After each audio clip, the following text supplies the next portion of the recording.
ठीक है, चलो अभी देखो क्या प्रैक्टिस सेट चालू करते थे 1.1, हमारा पूरा थियरी जितना इस चीज़ के लिए चाहिए था, मेहनत कर रहे थे, वो अब कंप्लीट हो चुका है। आप देखो कितना फटाफट और अच्छे तरीके से खत्म होगा और आप खुद आंसर्स दे पाओगे क्योंकि एग्जांपल्स भी मैंने आपको एक्सप्लेन किए। अब सबसे पहले क्या, write the following sets in roster form. अब आपको रोस्टर फॉर्म तो सीधा आपको दिमाग में क्या आना चाहिए, कॉफ़ी। कॉफ़ी के साथ आपको क्या दिमाग में आना चाहिए, आपका कौन सा फॉर्मेट था, ये आप क्या लिख देते थे, आप लिख रहे थे ना list, that is listing method भी था, बराबर है कि नहीं है। तो इसके साथ आप क्या लिख सकते हो, लिस्टिंग भी लिख सकते हो। तो आप यहाँ पे रख दो दैट इज लिस्टिंग, पेंसिल से लिख दो, बाद में लिख देना, दैट इज लिस्टिंग आप लिख दोगे। अब पहला question, set of even natural numbers. तो चलो स्टार्ट करते हैं। Question number 1 clear. अब क्वेश्चन नंबर 1 क्या है, सबसे पहले आपको क्या लिखना है, write following sets in roster form. Clear. अब सबसे पहला इसके अंदर क्या आप करने वाले हो, first one that is set of even numbers, यही पूछा है ना, write down the set of even numbers. तो इवन नंबर्स, अब आपको जैसे मैंने बताया था फाइनाइट और इन्फानाइट, और रोस्टेड फॉर्म कैसे ब्रैकेट में लिखोगे, इवन नंबर्स बोलेंगे स्टार्ट फ्रॉम 2 4 6 8, आपको बोला है अप टू 20, ऐसा कुछ बोला है, कुछ भी नहीं बोला है। तो ये इन्फानाइट सीरीज है, दैट इज 2 4 6 8 10 12, कब तक लिखते रहोगे। तो dot dot dot curly bracket करके इसको क्या कर दो, खत्म कर दो। Clear.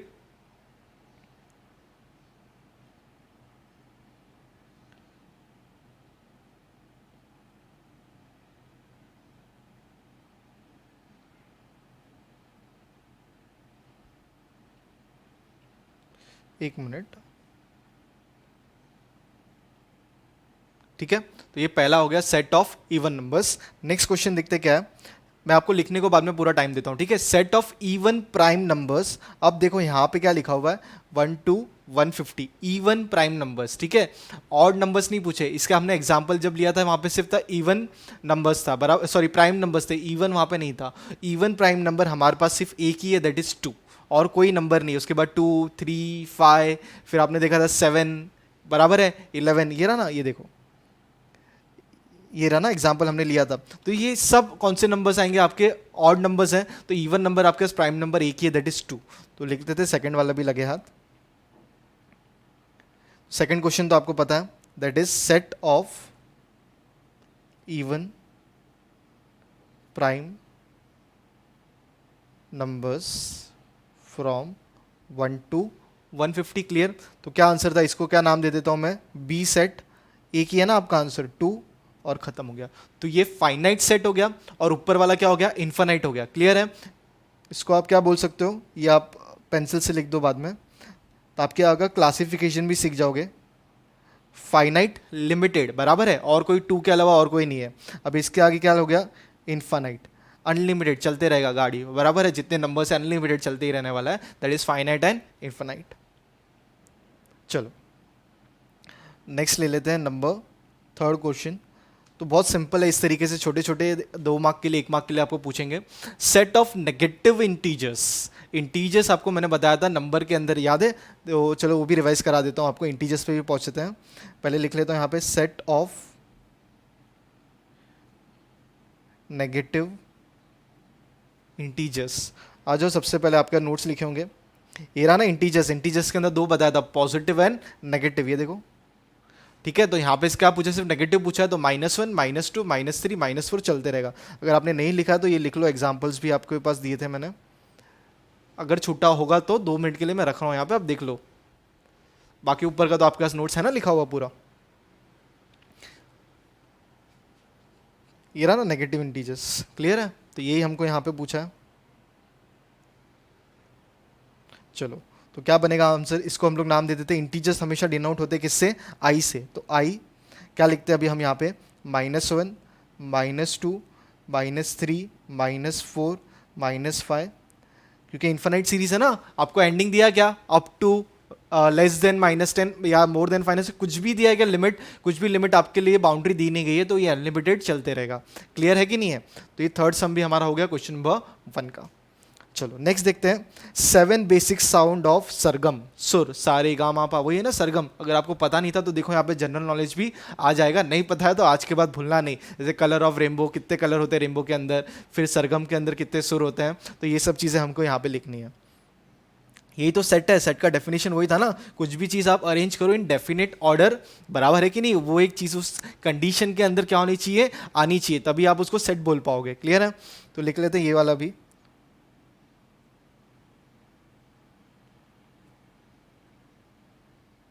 Seven basic sounds of सरगम, जो सुर बोले हैं, बोलते हैं ना 7 सुर होते हैं, बराबर है गाने में, तो आप इसको क्या नाम दे देता हूँ मैं, एस नाम दे देता हूँ। दैट इज सबसे पहला सा रे गा, हमें हम गाने मत बोलना, मा पा धा नी, सारे गा मा पा धा नी सा, वापस से 7 शुरू हो गए ना, तो 7 ये चीज़ें होती हैं। इसके आगे मेरे को मत पूछना, मेरा भी जनरल नॉलेज इतना ही है। क्लियर? गाने के मामले में तो ये क्वेश्चन देख लो, पहला पूरा क्वेश्चन नंबर 1 ये आपके लिए है। फिर नेक्स्ट क्वेश्चन शुरू करते हैं हम।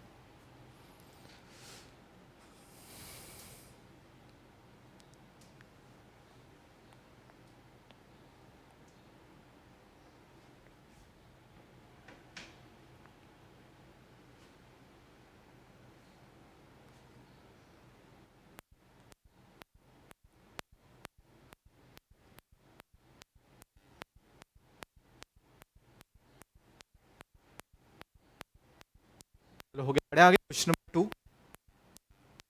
आप रखो तब तक मैं यहाँ पे लिखता हूँ क्वेश्चन नंबर 2 क्या है, तो इजी रहेगा, आपको समय मिल जाएगा।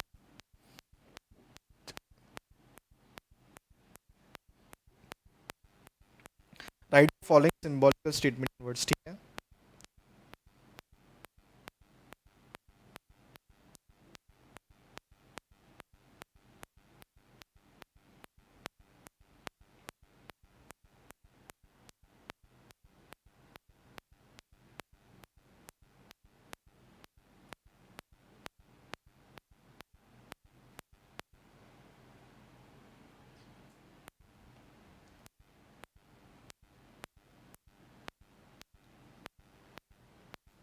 चलो बढ़े आगे अभी। अब देखो सेकंड क्या, write the following statement in words, मतलब ये नॉर्मल स्टेटमेंट्स है, इससे आप क्या सीखने वाले हो, थोड़ा सा रीडिंग सीखने वाले हो कि सिंबल अगर लिखे होते हैं तो उसको सेंटेंस में कैसे होता है। तो आप देखो 4/3, मैंने आपको ई साइन बताया था ना ऐसे, इसको आप क्या बोलोगे, अगर ऐसा है तो इसको बोलोगे बिलोंग्स। क्लियर है? और ई और एक स्लैश होगा इस तरीके से, तो बोलोगे डज नॉट बिलोंग्स। क्लियर है? तो ये चीज़ आप ज़रा ध्यान रखना। चलो अब 4/3 ई, क्यू बोलेंगे तो क्या था, Q is a rational number, symbolical form, याद नहीं है तो आ जाओ पेज घुमा लो, ये रहा, बराबर है रैशनल नंबर, आपको बताया था ना पहले, सिंबॉलिकल फॉर्म मैंने लिखवाया था आपको। तो क्यू क्या होता है, सिंबॉलिकल फॉर्म है, किसका फॉर्म है, रैशनल नंबर का। तो ये चीज़ आपको थोड़ी सी पता होनी चाहिए, नहीं पता है तो मैं बार बार उस जगह पे ले जाके आपको आपका ध्यान आकर्षित वहां पे जरूर करूंगा। तो आप इसको कैसे लिखना है, स्टेटमेंट में लिखना, तो कैसे लिखोगे, 4/3, इसको ई को क्या बोलते हैं, belongs to set of rational numbers. तो ई जो छोटा ऐसा दिख रहा था बिलोंग्स हो गया टू द सेट, कौन सा सेट, क्यू बोलेंगे तो रैशनल नंबर, या तो इसको आप ऐसे भी बोल सकते हो, और 4/3 is an element of set Q. तो क्यू तो क्या है, रैशनल नंबर ही है, तो उसके एलिमेंट क्या है, ये रिप्रेजेंट कर रहा है 4/3, और वो रैशनल नंबर में आता है। क्लियर है? जो सेकंड क्वेश्चन देखते हैं, -2 does not belongs to N, यही हुआ मीनिंग, तो N is a natural number. तो चलो ये भी आप लिख लोगे, क्वेश्चन नंबर 2 दैट इज -2, तो आंसर क्या बनेगा, -2 does not belongs to natural. अब आप बोलोगे सर क्यों बिलोंग्स नहीं हो कर रहा है, तो आ जाओ वापस ऊपर, देखो नेचुरल नंबर्स क्या थे, नेचुरल नंबर्स, नेचुरली मतलब स्टार्ट फ्रॉम कहाँ से होगा आपका 1 2 3 4 होल ओ, तो क्या है मुझसे प्रोनाउंसिएशन, तो 0 1 2 3 4 इंक्लूड हुआ। Negative number is not a natural number. Clear है? आप थोड़ी समझ जाओ, बाद में इसके एब्रीविएशंस होंगे, मैं आपको वो भी बताऊँ कौन सा इसके अंदर इंक्लूड होता है, क्या होता है, उसके लिए भी मैं आपको एक कॉन्सेप्ट आपको क्लियरली एक्सप्लेन कर दूंगा। क्लियर? चलो अब थर्ड क्वेश्चन इसके अंदर देखते हैं। या तो इसको आप ऐसे भी लिख सकते हो, और -2 is -2 is not an element of set n. बराबर, -2 is not an element of set n. What do you mean by n? You mean natural numbers. Clear? चलो लिख लो आप इतना, थर्ड देखते हैं। साथ साथ में रहोगे तो अच्छा है, फटाफट काम भी होता रहेगा।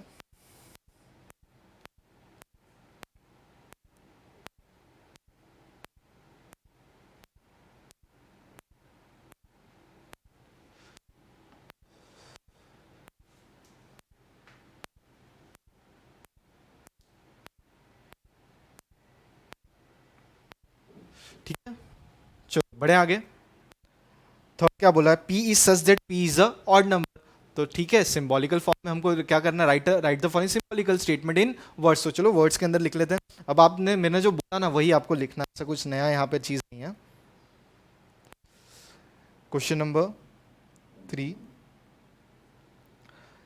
P इज इक्वल टू, यही था, P such that P is a sorry P is an odd number. ठीक है, चलो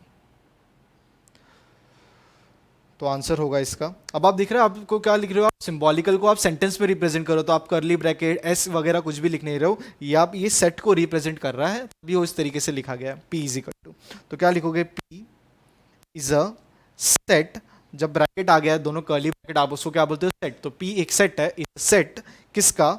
set of all P। All P बोलेंगे, जैसे मैं उनको रिप्लेस कर रहा था ना एक्स के जगह पे 2 4 जो इवन नंबर के अंदर, ऑफ ऑल P, जो भी आप वहां पे रिप्रेजेंट करोगे, कौन से P? Of odd number. ठीक है, P such that P is an odd number. अब बोलेंगे सर क्या आपने जैसा स्टेटमेंट लिखा है अ ध वैसा ही एग्जैक्टली लिखना है? नहीं, इंग्लिश में नॉर्मल सिंपल एक लाइन का छोटा सा सेंटेंस, और वो उसका मीनिंग चेंज नहीं होना, ये चीज़ ध्यान रखना। तो कोई रट्टा ऐसा मारने का जरूरत नहीं सर एग्जाम में आएगा तो हम ये नहीं लिख पाएंगे, वैसा आप कुछ भी सोचना मत। तो आप ये लिख लो पूरा तीनों क्वेश्चन, फिर आगे बढ़ते हैं क्वेश्चन नंबर 2 की ओर, सॉरी क्वेश्चन नंबर 3 की ओर।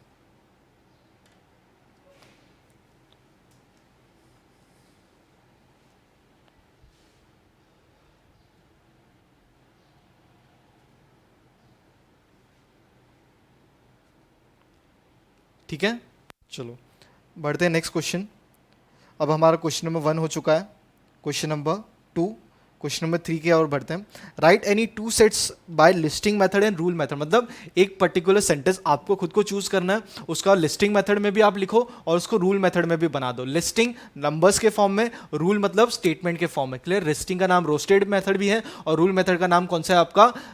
Set builder method. तो क्लियर है, बहुत सिंपल प्रिसाइज आपको क्वेश्चन दे दिया गया है, आपकी मर्जी का क्वेश्चन चूज करो, और मर्जी का आंसर नहीं, जो क्वेश्चन चूज किया उसके हिसाब से आप आंसर लिख दो। तो ये थर्ड क्वेश्चन भी क्या हो जाएगा? कंप्लीट हो जाएगा।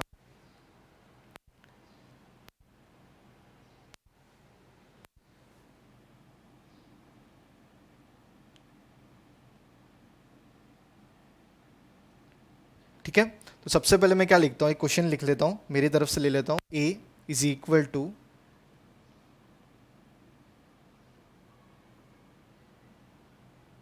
Set of square of first 5 natural numbers. तो पहला मेथड कौन सा रखता हूं मैं? Listing method. लिस्टिंग मेथड के हिसाब से लिस्ट एग्जैक्टली आपको आंसर्स लिखने। क्लियर है? तो आप कैसे लिखोगे? ए इज इक्वल टू, ब्रैकेट आ गया, फर्स्ट 5 नेचुरल नंबर नॉर्मल वाले नेचुरली, दैट इज 1 2 3 4 5। हो गया काम आपका। क्लियर है? सॉरी, सेट ऑफ स्क्वायर है ना, स्क्वायर नहीं पढ़ा मैंने। सेट ऑफ स्क्वायर फर्स्ट 5, तो 1 का स्क्वायर 1, 2 का स्क्वायर 4, बराबर है 3 का स्क्वायर 9, 9 का स्क्वायर 3 का स्क्वायर 9, 4 का स्क्वायर 16, 4 4 जा 5 का मतलब 5 5 जा दैट इज 25। मैंने क्या पढ़ा? सेट पढ़ा और क्या, नेचुरल नंबर, तो 1 2 3 4 5 लिख दिया। वही सीरीज था लेकिन स्क्वायर आ गया, मतलब कि 1 2 3 4 5 स्क्वायर नहीं पढ़ा ना, तो स्क्वायर पढ़ा, तो ये लो उसका आंसर क्या है, 5 का स्क्वायर 25, तो उसका क्या बन गया आपका, लिस्टिंग मेथड का ये पूरा का पूरा आपका पहला आंसर बन गया। अब नेक्स्ट क्या है आपके पास, रूल मेथड। तो इसी को आपको किसके फॉर्म में लिखना है, रूल मेथड के फॉर्म में लिखना है, एक स्टेटमेंट के फॉर्म में लिखना है। तो लिखते हैं, और उसके लिए क्या ले आएगा, बी। तो यहाँ पे सबसे पहला y is such that y is a square of first 5 natural number. अब आप एक चीज ऑब्जर्व करो, मैंने क्या लिखा, पूरा का पूरा क्वेश्चन लिख दिया ना वापस से, हो गया ना आपका काम। y such that y is a square of first 5 natural number, मतलब इस y के जगह पे आप एक बार 1 डालोगे, एक बार 2 डालोगे, एक बार 3 डालोगे, एक बार 4 डालोगे, 5, क्योंकि फर्स्ट 5 ना, तो उसी का स्क्वायर। या तो आप इसको ऐसे भी लिख सकते हो, और b इज इक्वल टू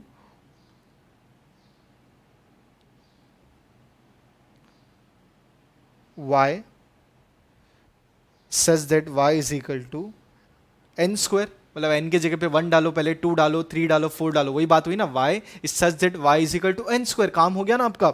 और क्या लिखोगे, comma n belongs to natural number. कौन से नंबर होने चाहिए, नेचुरल नंबर होने चाहिए, नेगेटिव नंबर नहीं होने चाहिए, यहाँ पे पॉजिटिव नॉर्मल वाले वही होने चाहिए, और कोई नंबर होने नहीं चाहिए। वेर उसके अंदर कंडीशन, क्या कंडीशन, कि 1, ठीक है, n और लेस देन 5, मतलब ये n ऐसा नंबर होगा जिसके अंदर 1 आएगा, 2 आएगा, 3 आएगा, 4 आएगा, 5 आएगा, उससे कोई बड़ा आएगा नंबर नहीं। 1 और 5 इंक्लूड होंगे, क्योंकि less than equal to sign लिखा है ना, तो जो मैंने आपको लिखाया था नोट्स के अंदर इंक्लूड, तो ये आप कर लो ब्रैकेट। तो ये आपका पहला वाला इस तरीके से काम हो गया। कितने पूछे थे उन्होंने, राइट एनी 2 सेट्स ना, तो फर्स्ट वाला लिख दिया ना हमने, क्लियर है। तो आप ये लिखो, सेकंड का क्वेश्चन मैं आपको देता हूं, आप पहले ट्राई करो, फिर आप सॉल्यूशन मेरे से ले लेना, क्लियर है। तो ये पहला वाला था।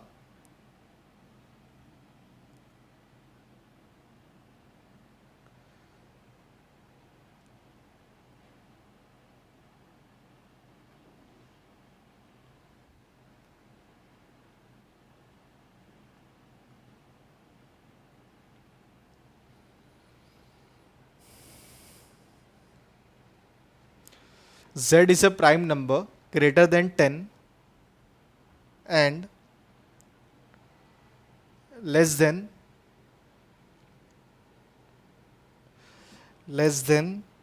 20, ठीक है।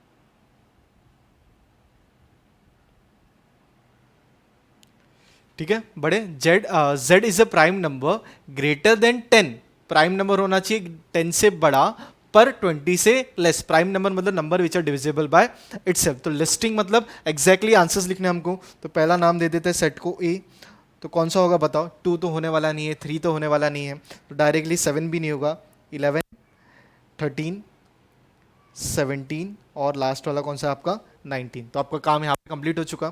अब आपका नेक्स्ट कौन सा मेथड है, आपको रूल मेथड, मतलब स्टेटमेंट के फॉर्म में लिखना है। जब भी स्टेटमेंट के फॉर्म में लिखोगे तो सच दैट वाला सिंबल के साथ स्टार्ट करोगे। लिखता हूँ मैं, B set is equal to z is such that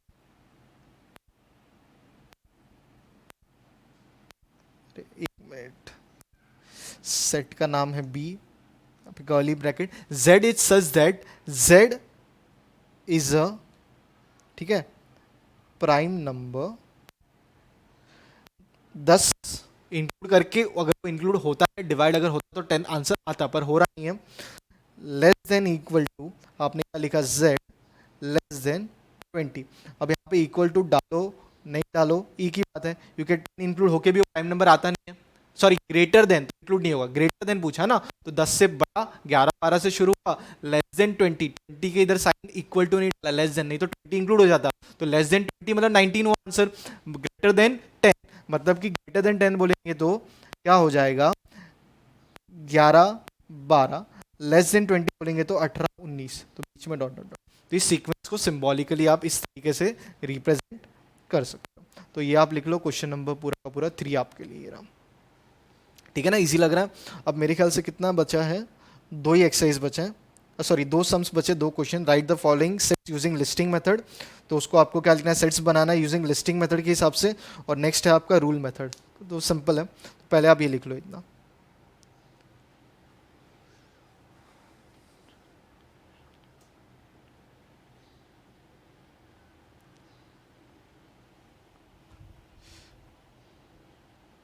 ठीक है, कंप्लीट कर लो इतना।